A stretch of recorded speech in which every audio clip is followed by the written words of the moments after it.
Defendía en Cortes Constituyentes los derechos femeninos, deber indeclinable de mujer que no puede traicionar a su sexo. Son palabras de Clara Campoamor, una diputada madrileña que centró su actividad política en conseguir la igualdad de derechos para la mujer y que contribuyó con su esfuerzo al reconocimiento del sufragio femenino en España. Hoy vamos a hablar de Clara Campoamor, una de las primeras mujeres diputadas en España y promotora del derecho al voto femenino.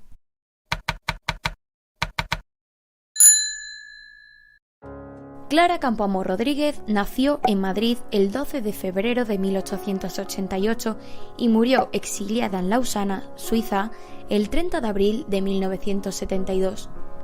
De niña se crió en una familia que estaba más cerca del pensamiento liberal que del conservador. Estudió hasta los 13 años, pero tuvo que interrumpir su formación educativa tras la muerte de su padre porque la situación económica de la familia era precaria, por lo que comenzó a trabajar como modista y dependienta de comercio. Una vez que los problemas económicos aminoraron, pudo volver a estudiar y consiguió el título de bachiller el 21 de marzo de 1923. Entonces comenzó los estudios de Derecho. El 2 de febrero de 1925 consiguió entrar en el Colegio de Abogados de Madrid y ese mismo año abrió su primer despacho de abogada. En mayo de 1931, con la llegada de la Segunda República, el gobierno provisional anunció la publicación de un decreto que concedía la calidad de elegibles a los sacerdotes y a la mujer. Uno de los principales avances que logró Clara Campoamor en la legislación española y por el que más se reconoce su labor, es la lucha personal por el sufragio femenino. Campoamor pretendía incluir en el artículo 25 el sexo como uno de los preceptos para no ser fundamento de privilegio jurídico. El 1 de septiembre fue el primer día en el que Clara Campoamor se subió a la tribuna de oradores a hablar ante la Cámara, y con ello se convirtió en la primera mujer en hacerlo. Nos hallamos reunidos en lo que ya puede considerarse un momento histórico de gran trascendencia. Doy la bienvenida a los señores diputados y muy especialmente a las dos primeras mujeres que pisan hoy esta Cámara. Señorita Clara Campoamor, señorita Victoria Kent.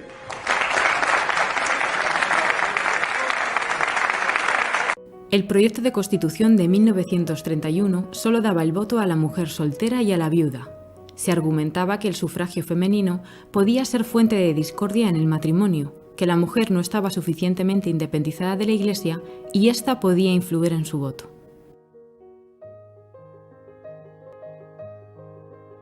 Se llegó a proponer una enmienda para restringir los derechos electorales exclusivamente a los hombres. Incluso se utilizaron argumentos biológicos según los cuales a la mujer no la dominaban la reflexión y el espíritu crítico.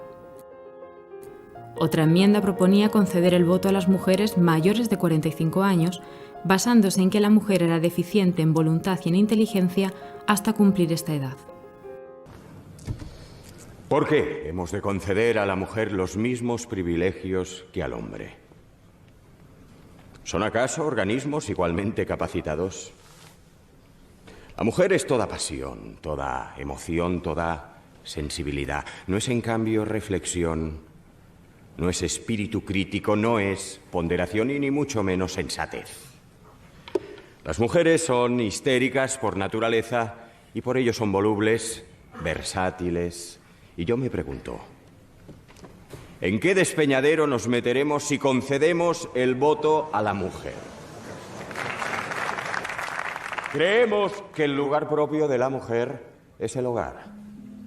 Es desgraciada una sociedad donde la mujer no se conforma con ser esposa y madre. El proyecto de Constitución de 1931 se mostraba más bien cauto con respecto a la cuestión de la igualdad de los sexos. En su redacción sugería que se reconociera, en principio, este derecho. En el día de hoy se va a tratar el artículo 23 debatido ya en la comisión. El artículo dice que no podrá ser fundamento de privilegio jurídico el nacimiento, la clase social, la riqueza, las ideas políticas y las creencias religiosas. Se reconoce en principio la igualdad de derechos de los dos sexos. La diputada Clara Campoamor presenta su voto particular y propone que el artículo quede de la siguiente manera. No podrá ser fundamento de privilegio jurídico el nacimiento, el sexo, la clase social, la riqueza, las ideas políticas y las creencias religiosas. Nadie nos ha explicado la finalidad de ese voto. Se trata simplemente de subsanar un olvido. Solo por un olvido se ha podido omitir de este párrafo que tampoco será fundamento de privilegio el sexo. Clara Campoamor pronunció en el Congreso de los Diputados un discurso decisivo a la hora de obtener el reconocimiento de este derecho, con el que consiguió que más de la mitad de los diputados aceptaran que sería un error político y un error histórico dejar a la mujer al margen del derecho a ser ciudadana. Reconocer la igualdad en principio, es decir, solo en teoría, hace temer que en la práctica esta igualdad no se garantice en las leyes. Seguro que más de uno se sentiría inquieto si redactáramos un artículo en el que se dijera: se reconoce a las iglesias el derecho, en principio, a enseñar sus doctrinas en sus establecimientos. ¿O qué pensarían ustedes si se reconociera solamente, en principio, los derechos de las lenguas en regiones y provincias? No puede haberlo dicho mejor, señorita Campoamor. ¿Por qué condicionar entonces la igualdad de sexos? En las discusiones parlamentarias, Victoria Kent se mostró contraria a la aplicación inmediata del derecho, considerando que las mujeres aún no estaban preparadas para poder votar. Para Margarita Nelken, solo la mujer intelectual y la obrera estaban preparadas para ejercer el voto con responsabilidad. Lejos de atacar ni censurar las declaraciones de mi colega, la señorita Kent, comprendo la tortura de su espíritu al haberse visto hoy en trance de negar la capacidad inicial de la mujer. La diputada Clara Campoamor protestó vigorosamente porque solo se reconociese, en principio, la igualdad y consiguió finalmente que se enmendara el artículo 25 hasta quedar como sigue. No podrán ser fundamento de privilegio jurídico la naturaleza, la filiación, el sexo, la clase social, la riqueza, las ideas políticas ni las creencias religiosas. El Estado no reconoce distinciones o títulos nobiliarios. Hecho el recuento, el voto particular de la diputada Campoamor queda aprobado por 74 votos de diferencia. El artículo queda de la siguiente manera. No podrá ser fundamento de privilegio jurídico el nacimiento, el sexo, la clase social, la riqueza, las ideas políticas y las creencias religiosas. Yo, señores diputados, me siento ciudadana antes que mujer y considero que sería profundo error político dejar a la mujer al margen de ese derecho, a la mujer que espera y confía en vosotros. Pese a los múltiples debates que se sucedieron desde el 1 de septiembre, en los que Campoamor tuvo que luchar contra otros partidos, contra otras mujeres diputadas y contra los de su propio partido, que justificaban que la mujer votaría a los partidos de derechas y por ello no debería hacerlo, el 1 de diciembre de 1931 se rechazó una enmienda que pretendía aplazar el voto femenino con 127 diputados a favor y 131 en contra, por lo que ganó el derecho al voto de la mujer. La inclusión del artículo 36 se consiguió con 161 votos a favor y 121 en contra.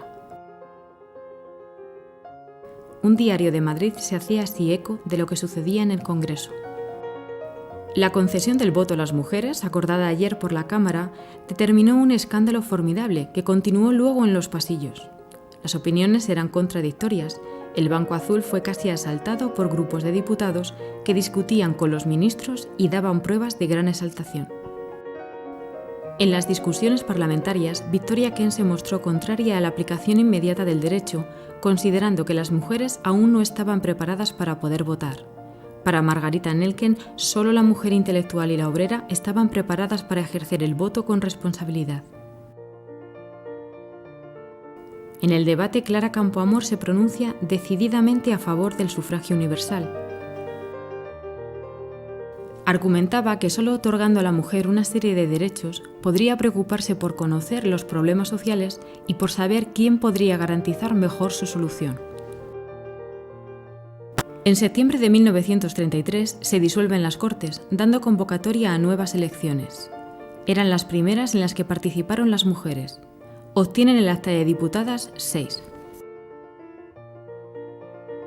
Las siguientes elecciones se celebran en 1936, pero los acontecimientos de julio de ese año, la guerra civil y el régimen político resultante pusieron entre paréntesis durante décadas el ejercicio periódico del sufragio, tanto para los españoles como para las españolas. Desde 1977 y sobre todo con la Constitución de 1978, el reconocimiento jurídico de la igualdad de derechos es un hecho incuestionable. Y hoy el pleno acceso de la mujer a la política como electora y elegible es un derecho que se ejercita lejos de los tópicos manejados antaño.